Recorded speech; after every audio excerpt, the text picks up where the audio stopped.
सूफी आंदोलन क्या है उसको समझते हैं। 12वीं सदी की शुरुआत में फारस के कुछ धार्मिक लोग खलीफा के बढ़ते भौतिकवाद के परिणाम स्वरूप वैराग्य या संन्यास के जीवन को अपनाया और उसे बढ़ावा दिया। बाद में इन्हीं धार्मिक लोगों को सूफी कहा जाने लगा। सूफी आंदोलन क्या है कि 12वीं सदी की शुरुआत में फारस के कुछ धार्मिक लोग खलीफा के बढ़ते भौतिकवाद के परिणाम स्वरूप वैराग्य या संन्यास के जीवन को अपनाया और उसे बढ़ावा दिया गया। बाद में इन्हीं धार्मिक लोगों को सूफी कहा गया। भारत में सूफी आंदोलन 1300 ईस्वी में शुरू हुआ और 15वीं शताब्दी में दक्षिण भारत पहुंचा। सूफी आंदोलन सूफीवाद इस्लाम की रहस्यमय शाखा है। सूफी इस्लाम पंथ के भीतर पक्ष का प्रतिनिधित्व करते हैं।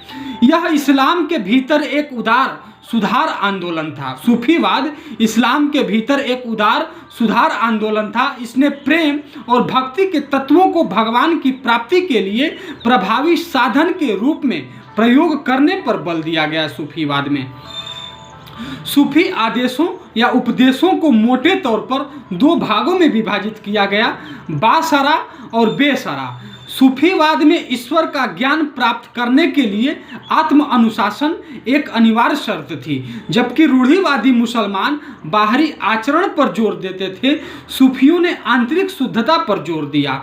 11वीं और 12वीं शताब्दी के बीच भारत में सूफीवाद का प्रवेश हुआ। अल हुजवीरी पहले सूफी थे जो भारत में बस गए तथा 1089 ईस्वी में उनकी मृत्यु हो गई। उन्हें दांतागंज बफस असीमित खजाने का वितरक के रूप में भी जाना जाता था। फिर से समझते हैं। 11वीं शताब्दी और 12वीं शताब्दी के बीच भारत में सूफीवाद का प्रवेश हुआ।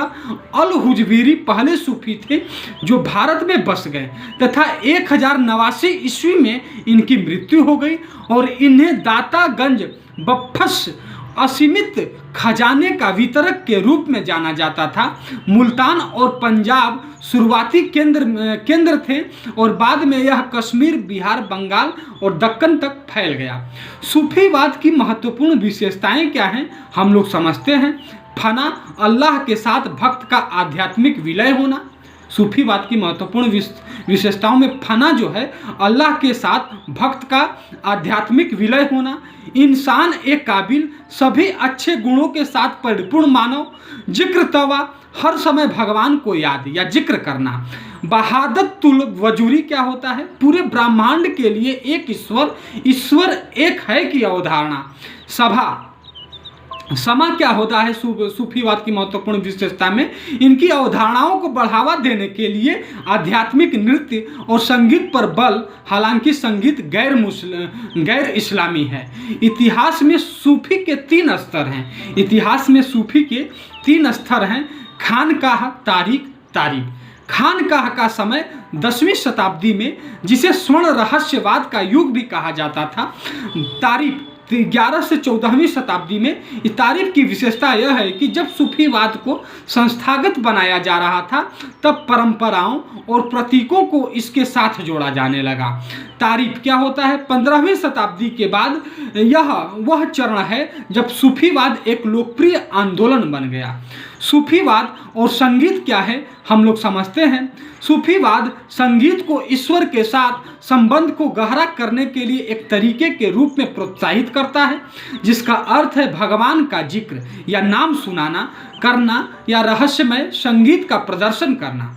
सूफियों ने भी कविताएं और एक समृद्ध साहित्य की रचना की।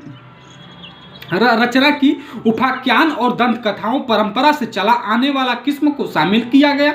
इस अवधि के सबसे उल्लेखनीय लेखक अमीर खुसरो हैं, जो निजामुद्दीन औलिया के अनुयायी थे। सूफी संतों को सितार और तबले के आविष्कार का श्रेय दिया जाता है। सूफी संतों को सितार और तबले के आविष्कार का श्रेय दिया जाता है। इसने शास्त्रीय संगीत के विकास में योगदान दिया। ख्याल शैली सूफीवाद की श्रेणी है। ख्याल शैली सूफीवाद की ऋणी है, सॉरी श्रेणी नहीं ऋणी है, सूफीवाद की ऋणी है।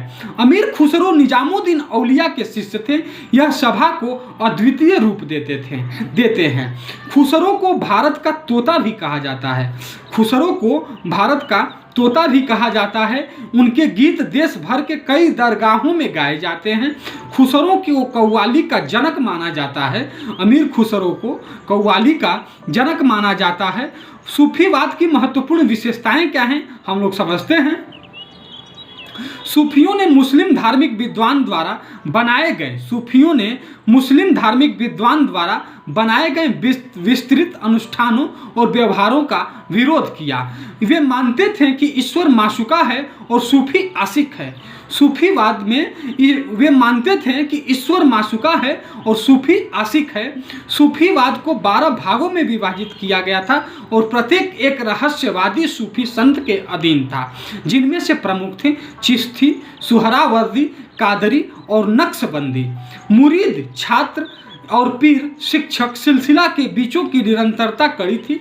मतलब छात्र और शिक्षक सिलसिला के बीच की निरंतरता बहुत कड़ी थी तथा वे खानकाह में रहते थे। सिलसिला का नाम संस्थापक के नाम पर आधारित होता था, जैसे कादरी सिलसिला शेख अब्दुल कादरी के नाम पर आधारित है। सूफीवाद ने ग्रामीण और शहरी दोनों क्षेत्रों में बड़ी जमाली सूफीवाद ने ग्रामीण और शहरी दोनों क्षेत्रों में जड़ें जमाली और जनता पर गहरा सामाजिक, राजनीतिक और सांस्कृतिक प्रभाव डाला। सूफीवाद जाति व्यवस्था पर घोर विरोधी है। सूफीवाद ने हिंदू दर्शन के वेदांत दर्शन को बड़े पैमाने पर ग्रहण किया। सूफीवाद ने हिंदू दर्शन के वेदांत दर्शन को बड़े पैमाने पर ग्रहण किया। ये है सूफी आंदोलन के बारे में। Thank you so much.